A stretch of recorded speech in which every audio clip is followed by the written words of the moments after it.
Tutankhamun's funerary temple, his tomb, and the sarcophagus found in it.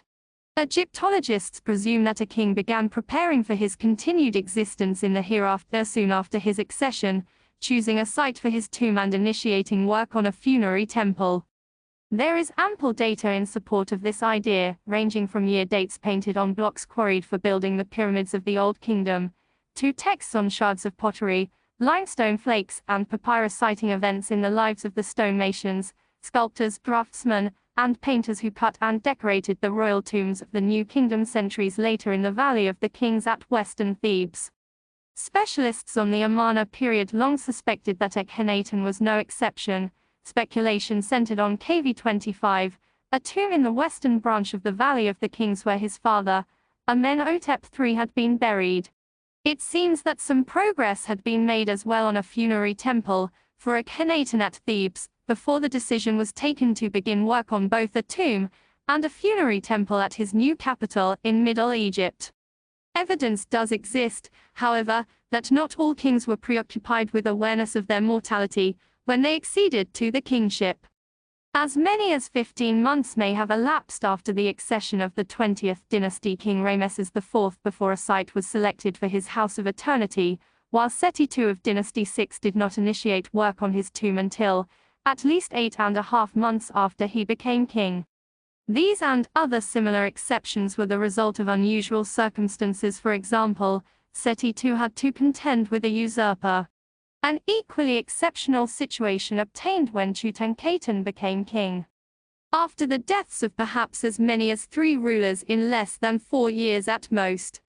And he was just a boy who might have been expected to live for years. Thoughts of his death would have been far from the minds of those who were effectively in control of the country. If, on the other hand, he was frail but evidence, supposedly supporting this idea, is contested, or should a plague account for the demise of his immediate predecessors, as some theorize, then plans for a funerary temple and tomb would not have been out of place. Sound conclusions deducible from the meager data preserved are hard to come by. No definitive answer can be given to the question of when plans for Tutankhamun's burial began to be made, even if one item of the king's funerary equipment, the sarcophagus in which the king was laid to rest, provides grounds for entertaining the possibility that no preparations at all were made in advance for the inevitable. The sarcophagus in Tutankhamun's tomb, plate XV. A stone sarcophagus may well have been at the very top of a pharaoh's list of priorities when it came to contemplating his death, outranking even a tomb. More than 75 years ago, William the 100th Hayes, in his study of the royal sarcophagi of the 18th dynasty made prior to the Amarna period, called attention to the fact that all of them except for the sarcophagus in KV-42, whose ownership is disputed, are finished even though the tombs where they were found are not. Early on, Akhenaten ordered a sarcophagus as well as a canopic chest with figures of the solar god as a falcon at the corners, its wings enveloping the contents. Both were taken along to Tel El Amarna, but only the design of the sarcophagus was altered before it and the canopic box were put to use for Akhenaten's burial in the royal wadi there.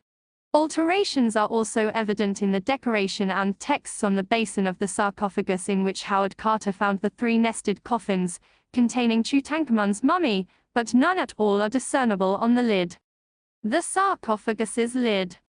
The lid and basin of the sarcophagus in Tutankhamun's tomb are made of different kinds of stone.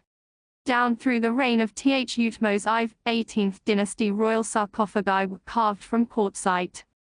Akhenaten ordered one made of granite, perhaps following the example of his father, but we cannot be sure, since only the granite lid of Amenhotep III's sarcophagus, which was once gilded, was found in his tomb.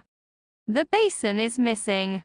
The material of the lid of the sarcophagus in Tutankhamun's tomb is also granite, but the basin is made of dark red quartzite, by contrast to the dull, yellow color of its 18th dynasty predecessors, which were stained red only after they were sealed in the course of the burial. Perhaps Tutankhamun's sarcophagus once had a lid of quartzite that was somehow damaged, so that a replacement had to be ordered. Regardless, there can be no doubt that the granite lid was intended for use with the quartzite basin, since the fit is perfect, and the form, which imitates a sloping shrine roof, is well suited to the design of the sarcophagus as a whole.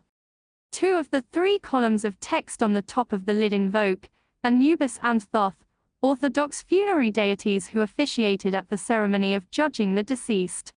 The third text is a recitation of the falcon god Biditi, who uniquely assumes the role, here customarily played by the sky goddess Nut, protecting the corpse by enveloping it in her winged arms. The sole figural decoration of the lid is Biditi's icon, a winged sun disk on the front.